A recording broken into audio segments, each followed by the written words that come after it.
يأكلون أموال اليتامى ظلما إنما يأكلون في بطونهم نارا وسيصلون سعيرا।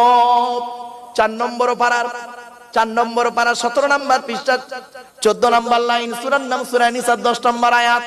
নিশ্চয়ই যারা ইতিমের মাল খেয়ে নেয়, বাপ মারা গেছে, বড় ভাই বেঁচে আছে, ছোট ছোট ভাইদের সম্পত্তি নিজের নামে রেকর্ড করে বসে আছে, উনি আবার হাজী সাহেব। মনে রাখবেন, 1 ঘন্টা ন্যায় বিচার করা কত 1 ঘন্টা ন্যায় বিচার করা 60 বছর ইবাদতের সমতুল্য।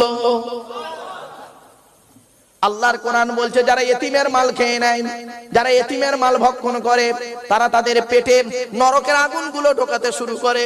আমি আল্লাহ তাদের জন্য সাইর নামক জাহান্নাম নির্ধারিত করে রেখে দিয়েছি। আর যারা ইতিমের মালগুলো খেয়ে নেয় না, তাদেরকে ঠিক ভাবে পালন করে, 100% ঈমান আনবে।